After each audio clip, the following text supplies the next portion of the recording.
मेरे साथ डॉक्टर निर्मल सिंह जी हैं और ये हमारे गौरव हैं पूरे जम्मू कश्मीर, जो भारत माता का मुकुट है।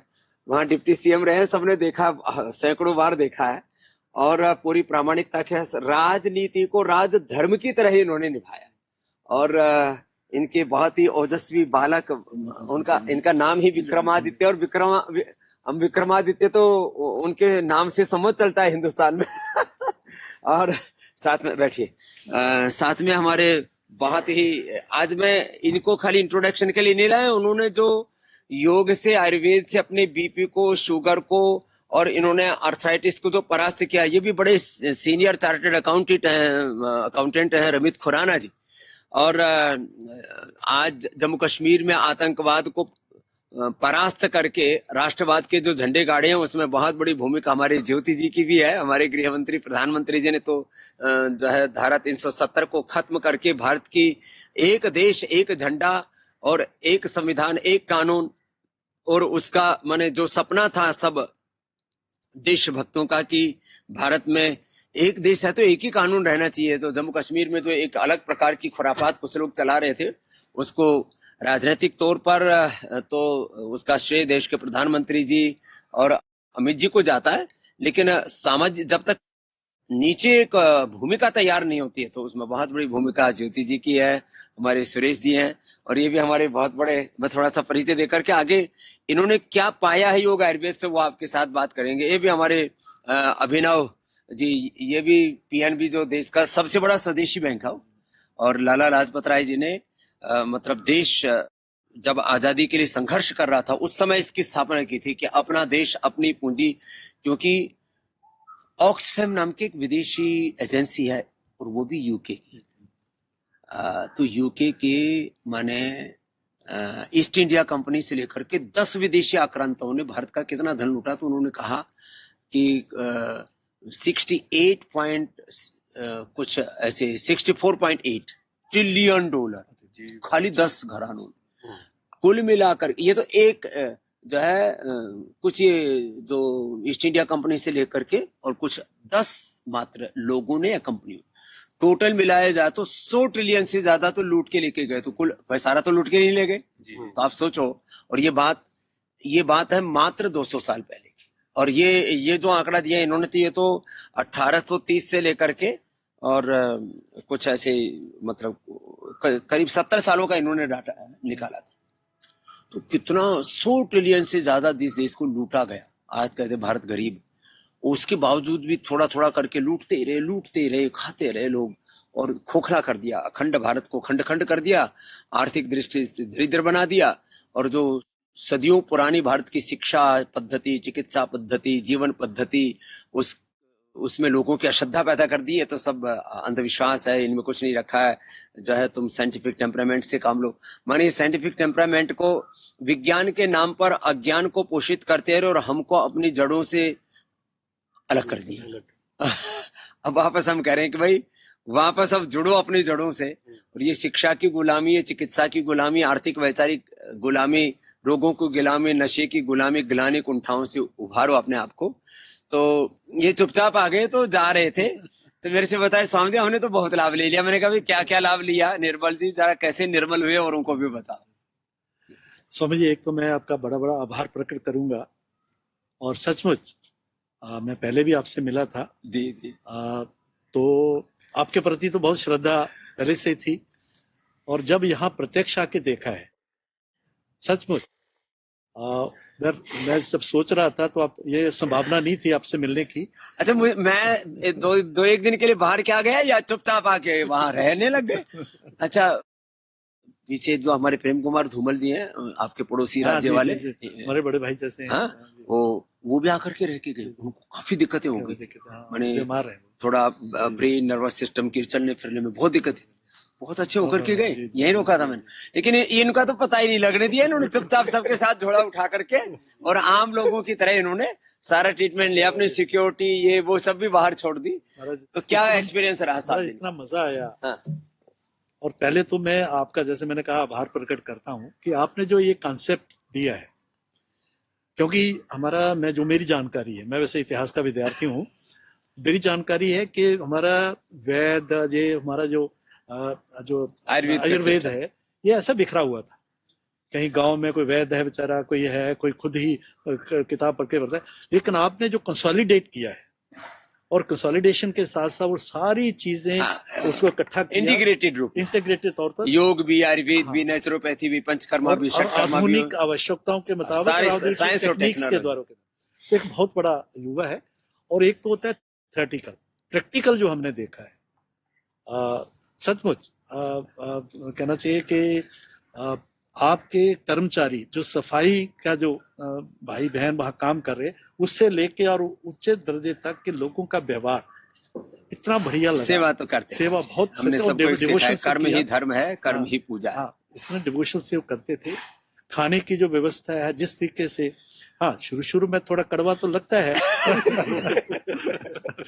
लोग कहते खाने को बहुत कम देते हैं हम लेकिन जो अच्छा लगता है वो नहीं देते, जो अच्छा होता है वो देते हैं। औषधि के रूप मैं कहता हूँ आहार ही औषध है, आहार ही उपचार है।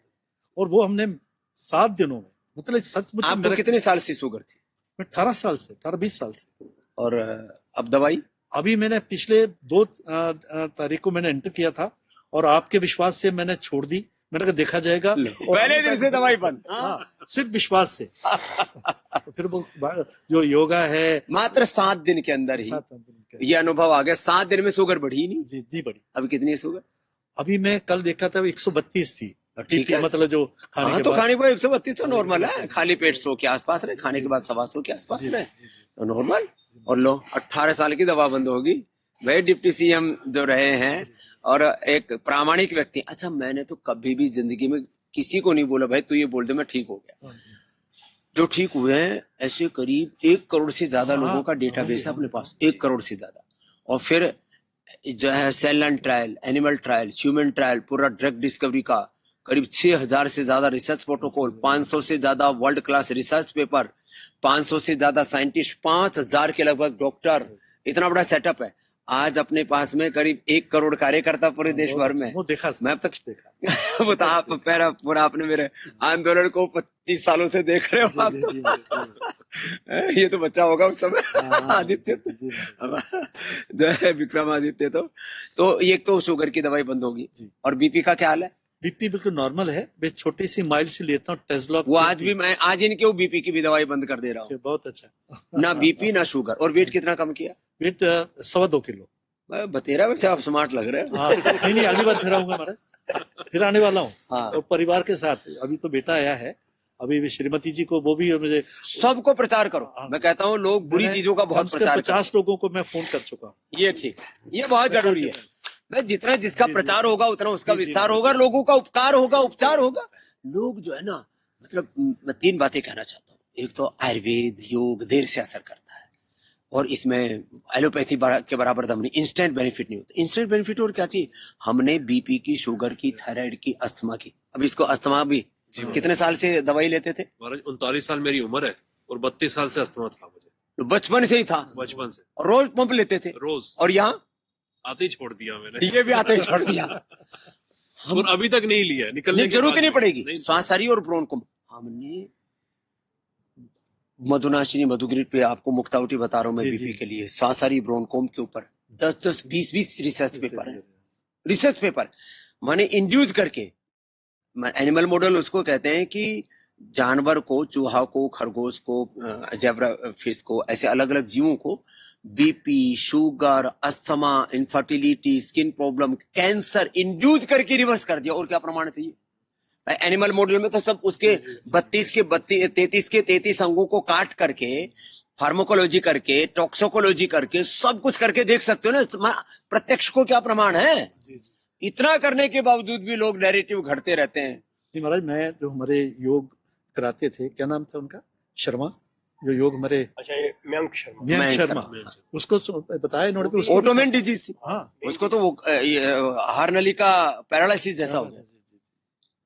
कितने मैंने तो अपनी आंखों से देखा। देखो, एक तो लोग किताबों में पढ़ी हुई बातें कहते हैं। हमने किताब खूब पढ़ रही है, ग्रंथ पढ़ रखे हैं, ग्रंथ के ग्रंथ, ऋग्वेद, यजुर्वेद, सामवेद, उपनिषद, दर्शन, रामायण, महाभारत, पुराण, रामचरितमानस, सारे भगवत गीता, खाली पढ़े नहीं, याद किया हमने। तो हम तो गुरुकुल के पढ़े हुए, लेकिन किताबों की बात अलग है, प्रत्यक्ष।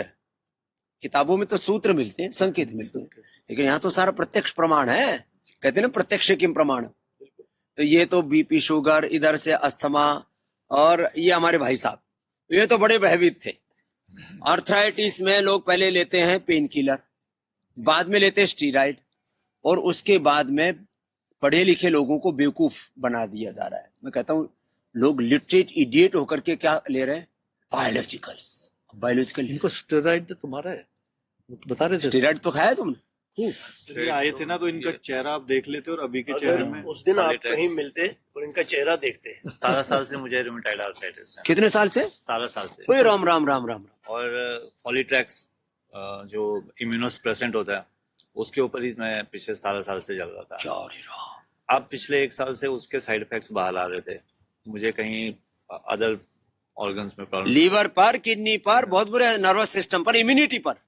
मेरा जो अपना पेट खराब रहना शुरू हो गया था, और एक्यूट गैस्ट्राइटिस से मैं डील कर रहा था पिछले। और क्योंकि इतनी सब दवाएं खाएंगे एलोपैथी के, पेन किलर, ये सारे स्टीराइड, और ये सब पेट खराब करते, पाचन खराब करते। गैस्ट्राइटिस की 15 गोलियां दिन में राम राम राम। गोली का तो नाश्ता करता था, 15 गोली का। 16 IBS और उसके उन्होंने दे रखे थे, और बिल्कुल मुझे वो नहीं था। अब यहाँ के क्या हुआ? यहाँ बस आया मैंने तो चेहरे पर सूजन भी थी? नहीं, स्वेलिंग नहीं थी, हल्की हल्की थी। हाँ, लेकिन लग रहा था कि तो डे 1 पे जब मैं आया तो मैंने फिर वो सारी दवाइयां बंद कर दी, सब एलोपैथी की दवा बंद। और इतना भयंकर दर्द वाला पेशेंट। और मैंने कहा कि आप एक बार यकीन के साथ फेथ के और साथ। गैस्ट्राइटिस था ना? गैस्ट्राइटिस तो एक दिन, पहले दिन में ही खत्म हो गया, पता नहीं कहाँ गया। वो कहाँ गया समझ नहीं आई।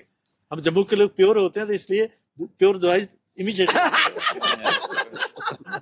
ये नहीं, तुम हंसी मजाक कर रहे हो, सच बता रहे हो? मैं सच बता रहा हूँ महाराज जी, ये ना पहले दिन से किसी पौधे के पास जाते थे ना, तो वहां पे जाते डरते थे, यार मेरे को छींके स्टार्ट हो जाएंगी। इनका ये हाल था। बुरी तो हालत। डे 1 से मेरे साथ हैं, ये रूम में हम इकट्ठे थे दोनों। डे 1 इन्होंने जब ट्रीटमेंट लिया ना, तो नेक्स्ट डे से ये ऐसे दौड़ रहे थे जैसे कोई 12वीं क्लास का छात्र होता है ना, इस क्लास से जाना, उस क्लास में, उस क्लास से जाना। फिर इन्होंने स्टार्ट कर दिया। मैंने कहा अब मेरे को सेटिस्फेक्शन होगी। मैंने कहा ये ठीक है। लो, अरे भाई, तो कहाँ गए दर्द वगैरह तो कंट्रोल में अभी तो बिल्कुल नहीं लो, है। बिना पेन किलर के, बिना स्टीराइड के, और वो पेट ठीक हो गया। पेट ठीक जी है। और अब जो यहाँ बताया बस वही खाना पीना। जी बिल्कुल। मेन बात यह है, दही बहुत अच्छा है, लेकिन अर्थराइटिस के लिए जहर है। देखो 8-10 बातें ऐसी हैं, लोग कहते हैं दही बहुत अच्छा है, तो सब लोग दही खा रहे हैं। दही रात को तो कतई नहीं खाना चाहिए, वात रोगों को भी, पित्त रोगों को भी, कफ रोगियों को भी। ये तो पूर्ण स्वस्थ आदमी, कोई पहलवान हो तो खा ले तो अलग बात, रात को दही खा रहे लोग। फिर घी खा रहे सब। जिनको अभी डायबिटीज है, जिनको कैंसर है, उनको घी भी नहीं खिलाते हैं। बाकी तो घी पीने के लिए बोलता हूँ मैं, तो रोज आंवला एलोवेरा गिलोय गंधराक्ष सुबह पीता हूँ, और फिर घी भी पीता हूँ मैं तो खुद भी। लेकिन जब कोलाइटिस हो जाए, तो कोलाइटिस के लिए घी, दूध और मीठा कोई भी जहर है, उसको हम छाछ पिलाते हैं खाने। तो घी बहुत अच्छा है, दूध बहुत अच्छा है, लेकिन सबके लिए अच्छा नहीं। ज्यादातर लोगों को बहुत तरह की, इतनी ज्यादा भ्रांतियां हैं खाने पीने के बारे में। हर चीज हर के लिए नहीं बनी है। शाकाहार, मांसाहार, वेगन तो अलग श्रेणी है। शाकाहार में साग सब्जियां, अनाज भी, सब अनाज सबके लिए नहीं है, सब सब्जियां सबके लिए नहीं है। अब खीरा बहुत अच्छा है, अर्थराइटिस वाला खीरा खाएगा जकड़ा जाएगा। लौकी बहुत अच्छी है, लौकी का जूस, लेकिन अस्थमा और अर्थराइटिस में नहीं देते, जाम कर देते। तो लौकी कोलेस्ट्रोल के लिए, हार्ट के लिए, ओबेसिटी के लिए, किडनी प्रॉब्लम के लिए, स्किन के लिए, बॉडी को डिटॉक्स करने के लिए बहुत अच्छे। लेकिन अर्थराइटिस, अस्थमा में उसका जूस नहीं देते, उसकी सब्जी देते।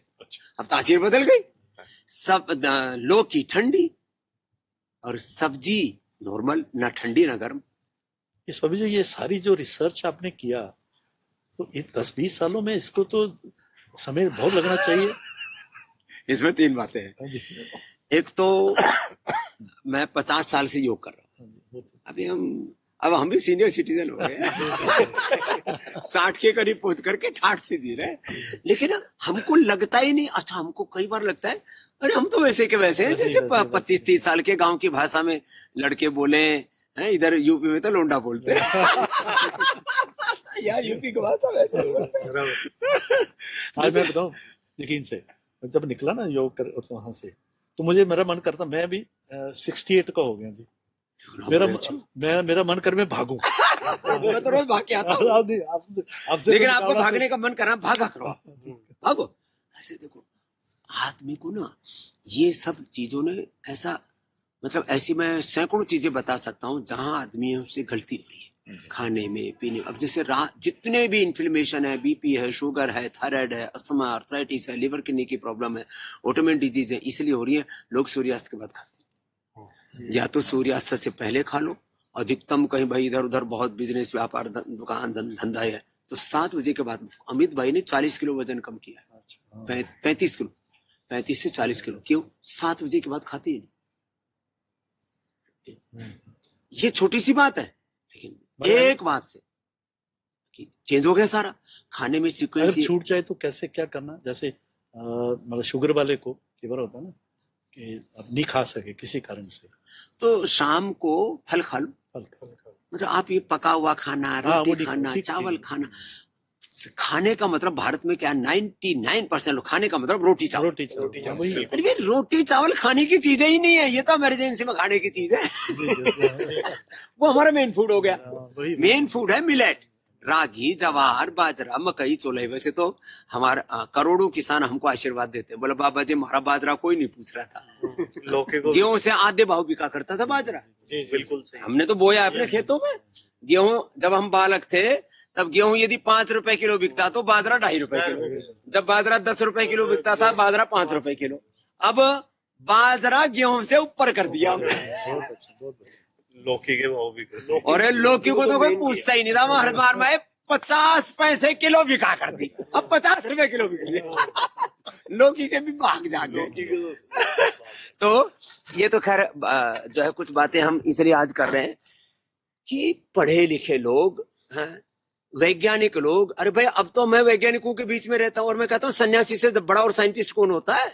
सन्यासी कोई ढोंगा डबर पाखंड अंधविश्वास नहीं फैलाता। सन्यासी तो वो जो जगत में दिख रहा है और जो नहीं दिख रहा है उस पारमार्थिक सत्य को भी जानता हुआ सन्यासी होता है। लेकिन लोगों ने सन्यासियों के मखौल उड़ा दी। इस देश में ना 5 लोगों की बड़ी मखौल उड़ाई जाती है। एक तो पंडितों की। अरे हमारे पंडितों ने, मान लीजिए किसी ने कुछ गलत किया हो, किसी ने किसी के साथ भेदभाव कर लिया हो, ऊंच नीच भी कर लिया हो, लेकिन भाई हजारों लाखों करोड़ों वर्षों से हमारी वेदों की, आयुर्वेद की इतनी महान परंपरा चली, उसमें कितना पुण्य किया, कितनी तपस्या की है, उनके प्रति कृतज्ञ रहो। किसी ने गलत किया उसको आपको जो बोलना है बोलो। दूसरा ठाकुर, मतलब किसी के ऊपर अत्याचार दिखाना हो तो या तो पंडित जी दिखाएंगे जो उनको ठग रहा है, या ठाकुर दिखाएंगे जो उनको लठ से मार रहा है। ये जितने भी पिक्चर दिखाते हैं, जितने भी ये सीरियल दिखाते हैं नैरेटिव, या फिर जो है बाबा ने लूट लिया। बाबा मतलब अब पहले तो गांव में बच्चे भी डराने होते, बाबा आएगा झोड़े में डालने जाएगा, करने वाले बाबा। और माना कुछ लोगों ने गलत किया है, बाबा। फिर इसके बाद नेता अच्छे भी होते हैं। नेता तो हमारे नेताजी सुभाष चंद्र बोस भी थे, और मैं तो कहता हूँ गांधी जी भी विशुद्ध रूप से नेता थे, कोई महात्मा नहीं थे। वो महात्मा तो लोगों ने थोड़ा उनके तप त्याग को देख करके बोल दिया, विशुद्ध पॉलिटिशियन थे। लेकिन मोदी जी है आज योगी जी हमारे, अमित शाह जी है, राजनाथ जी है, निर्मल जी है भैया। लेकिन नेताओं को भाई किसी और मतलब, और मैं अभी बोलूंगा नहीं, जिनको जो भ्रष्ट है उनको लोग भ्रष्ट बोलने की हिम्मत नहीं कर पाते, उन्हें टांग देंगे। इतना ही बहुत है संकेत, क्योंकि बहुत खराब चीज है। फिर इस देश में सबसे ज्यादा बदनाम किया हिंदू धर्म को, सनातन को। इसमें भेदभाव है, पक्षपात। अच्छा कितना भेदभाव, कितना पक्षपात ईसाइयत में, इस्लाम में।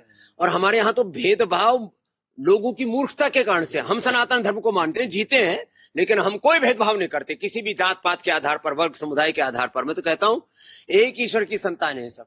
अच्छा वेद में भी तो लिखा है ना, ब्राह्मण ऐसे मुखमासित, बोले एक मुखस्थानीय है, एक बाहुस्थानीय है, एक उरुस्थानीय है, एक पादस्थानीय है। तो भाई अपने ही शरीर में कोई ये पैर गड़बड़ है क्या? जंघाएं गड़बड़ है क्या, ये पेट या भुजाएं गड़बड़ है क्या, दिमाग गड़बड़ है क्या, सारी चीजों की अपनी एक महिमा है। तो चातुर्वर्ण्य मया सिस्टम गुण कर्म विभाग से, और वेदों में एकत्वम अनुपश्यते, वेद की दृष्टि एकता देखो, सब में एक ईश्वर को देखो। और वेदवाणी ये कहती, गुरुवाणी भी ये कहते, एक नूरत शब्द को विद्या कौन भले को मनते। तो ये सनातन को बदनाम करने के लिए, सनातन में ऊंच नीच जात पात भेदभाव, अरे ये क्या हुआ, अलग अलग समय लोग अलग अलग काम करने लगे, उनके नाम से जातियां बनेगी। जाति कोई सनातन नहीं है, ये तो घड़ा बनाए, घड़े को क्या बोलते हैं, कुंभ, और जो घड़ा बनाए कुंभकार। सनातन का 1000 साल का जो संघर्ष का पीरियड रहा है ना, तो ये लोगों को ना काम के आधार पर लोगों ने जातियां बना दी। बाकी सनातन में कोई जात पात नहीं, सब एक ईश्वर की संतान है। और मूल वंश सबका मूलतः या तो सूर्य वंश है या तो चंद्र वंश है या सब कैसे भी मान लो, एक ईश्वर की संतान है सारे के सारे। लेकिन तो मैंने कह रहा था कुछ लोगों को टारगेट करके बदनाम किया जाता है, और पूरी दुनिया में ये नैरेटिव घड़ने वाले 4 लोग हैं। एक तो मुसलमानों में जो ताकतवर हैं और धूर्त है, अच्छे मुसलमानों के बारे में नहीं कह रहा हूं, धूर्त और ताकतवर, बौद्धिक रूप से चालाक चंडाल टाइप के। तो धूर्त, चंडाल और चालाक, ताकतवर मुसलमान। अच्छे मुसलमानों के बारे में आज भी कटाक्ष नहीं करता हूं। ऐसे ही कुछ ईसाई, ऐसे ही कुछ कम्युनिस्ट और नास्तिक, वो एक समुदाय है, पता नहीं कौन सा है, मतलब उनका क्या ध्येय उनको भी नहीं पता। और बात करेंगे न्याय की, जस्टिस, ट्रुथ, सत्य की बात करेंगे, और महा झूठे कहेंगे। बात करेंगे ट्रुथ की और बोलेंगे हमेशा झूठ। एक्सपोज हो रहे हैं सारे। नहीं, एक बात बता रहा हूं, मतलब देखो, झूठ बोलेंगे, सत्य की बात करेंगे, और अन्याय करेंगे। अन्याय मतलब आप सरासर अन्याय कर रहे हो, इतने करोड़ों वर्ष पुरानी संस्कृति, करोड़ों वर्ष पुरानी विरासत, और सारे ऐसे नैरेटिव खड़े कर देंगे, सारी धरती पर सब बुरा चल रहा है, वही केवल सत्य के उद्घोषक है। तो बात करेंगे न्याय की, बात करेंगे सच की, बात करेंगे समानता की, सबके अधिकार की, और जो है सबकी समृद्धि की, और जो है पूंजीवाद की खिलाफत की बात करेंगे। और सबसे बड़े पूंजीवादी और साम्राज्यवादी विस्तारवादी कम्युनिस्ट ही, नास्तिक ही। तो खैर ये तो एक अलग प्रकार की, और ये सबको हमको झेलना पड़ता है। अच्छा, हमको भी नहीं पता कि हमारे पीछे क्यों पड़ गए सब। अब हम क्या कर रहे हैं भाई, हम तो योग का काम कर रहे हैं, आयुर्वेद का काम कर रहे हैं, स्वदेशी का काम करते हैं, मानवता की सेवा का काम कर रहे हैं। अब इस सनातन धर्म में हमारा जन्म हो गया, हम सन्यासी हो गए, भगवान ने हमको बना दिया, अब क्या करें हम। अब उनकी सल्तनत को चैलेंज कर रहे हैं ना, अब वो चुनौती मानते हैं हमको कि बाबा कह रहा है ये सब बीमारियां तो मिट जाती है, BP, sugar, liver, kidney, heart, cancer, सब डिजीज को रिवर्स कर सकते हो। तो फिर जो है सारे राशन पानी लेके हम पर पिल पड़ते हैं सारे। चलो पिलने दो। ये देखो, ये भी इधर बैठा है, बड़ा मुस्कुरा रहा है भी बड़ा सही है, पीएनबी का भी ऑडिट करता है। और तुझे क्या फायदा होगा? स्वामी जी, मेरे को शुगर और ब्लड प्रेशर था। कब से था? ब्लड प्रेशर तो 4 साल से था, और शुगर मेरे को लगभग 1.5-2 साल हो गया था। फिर मैं यहाँ पे आया, पहले ये ज्योति जी मेरे को साल भर पहले भी लेके आए थे। ज्योति ने दिखा रखी है 2 साल नहीं, सबकी वो भी मुझे भी यहाँ पे लाने वाले, हम सभी सबको लाने वाले लाया इनको तो उठा के लाया भाई। एक बात है, हमारे विरोधी यदि ताकतवर रहते हैं तो हमसे प्रेम करने वाले भी बड़े उदार और ताकतवर असंख्य नहीं, असंख्य। ये तो एकदम प्रगाढ़ आस्था है इनके अंदर। जब भी किसी को कोई समस्या रहती है तो ये बोलते हैं योग करो, या फिर स्वामी जी के वहां पे एक बार जाके आओ। अब क्या रहते बीपी का? शुगर, बीपी भी लगभग, मेडिसिन तो मैं ले ही नहीं रहा, और शुगर भी पूरी कंट्रोल के अंदर। शुगर कंट्रोल, बीपी कंट्रोल, कोई दवाई नहीं, कोई दवाई नहीं ले रहा। जरूरत ही नहीं। योग अभ्यास करो, थोड़ा डिसिप्लिन लाइफ जियो जी। और वेट भी कुछ कम किया? हाँ, वेट 3 किलो कम हुआ तेरा, और हाइट भी तो 5-6 फीट के आसपास, 6 फीट है। तो ये बात हमने हंसी मजाक में की है, लेकिन सीरियस मोड पर बात मैं कहूंगा, हमारी फर्स्ट प्रायोरिटी योग आयुर्वेद होना चाहिए, नेचुरोपैथी होना चाहिए, लास्ट प्रायोरिटी एलोपैथी होनी चाहिए। हमने अभी यहाँ Patanjali emergency and critical care hospital खोला, MRI, CT स्कैन, आपको भी मशीन में डाल देंगे, पता लग जाएगा ब्रेन में, हार्ट में कहीं क्लॉट। आपने कभी वो एंजियोग्राफी करवाई कि नहीं करवाई? नहीं। अब यहीं आपको कोई मशीन में डाल देंगे, उसमें अपने आप ही एंजियोग्राफी हो जाती है बिना वो तार तूर डाले। अच्छा, हाँ मैंने लेटेस्ट टेक्नोलॉजी डाला है, लेकिन अगली बार आऊंगा तो मैं करवाऊंगा। मुझे जरूरत ही नहीं पड़ती। इजेक्शन फ्रैक्शन यो बढ़ जाता है, ये मतलब लोगों को पता नहीं है। मैंने 15, 20, 25 दिन का इजेक्शन फ्रैक्शन था उनका 60 कर दिया। और आप योग करोगे तो अपने आप ही आपका पेसमेकर भी निकल जाएगा। वैसे भी 4-5 साल बाद उसकी बैटरी डिस्चार्ज होनी है। तो आप पहले से चार्ज कर लो अपनी वाली। ओरिजिनल वाली काम आएगी। Body is the ultimate healer. तो मैं सबसे कहूंगा योग, आयुर्वेद, नेचुरोपैथी को फर्स्ट प्रायोरिटी पर रखो। इमरजेंसी के तौर पर एलोपैथी का इस्तेमाल करो। अपनी ऋषियों की इतनी बड़ी विरासत है, इतना महान देश, इतनी बड़ी ऋषियों की विरासत, फिर हम रोगी कैसे हो सकते हैं। तो आज बहुत अच्छा लगा कि आपने अपने जो अनुभव शेयर किए ना, तो बहुत लोगों को इससे इंस्पिरेशन मिलता है। हम बहुत धन्य हैं जी, सचमुच। सर जी एक चीज मैं बोलना चाहूंगा यहाँ पर कि ना, जो लोग आप पतंजलि पर यहाँ उंगली उठाते हैं यहाँ पर ना, तो उनसे एक बार बोलूंगा कि आप एक बार आके एक्सपीरियंस लो यहाँ का। क्योंकि हम सीए हैं ना, तो हर चीज में ना एक वो फाइनेंशियल एनालिसिस करने की बड़ी आदत है। तो जो चार्जेस आप करते हैं और उसमें जो फैसिलिटीज आप दे रहे हैं और लोगों का जो उनको फायदा दे रहे हैं, वो वाकई ही एक जो पूर्णतः जो ईमानदार ट्रस्ट होता है वही दे सकता है। अदरवाइज कोई आम आदमी नहीं इस तरीके से फैसिलिटी नहीं दे सकता। 3000 में एक आदमी को रूम, खाना, पीना और एक दिन में कम से कम 10 थेरेपी। जी 3000 में तो एक थेरेपी नहीं मिलती जो योग ग्राम में और वेलनेस में। निरामयम में थोड़ा हमने 10,000, 15,000 ऐसे लेते हैं। उसमें भी 2 आदमी, तो एक आदमी का हुआ 7,000 लगभग, 5 से 7,000। 5,000 में तो एक थेरेपी नहीं मिलती। और रूम, जो फैमिली रूम है, मतलब 50,000 में ना मिले होटल में एक रूम।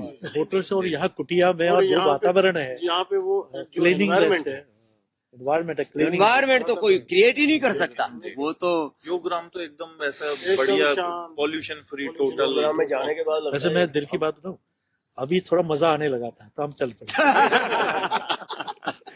बस ये ऐसे ही आनंद होता रहेगा।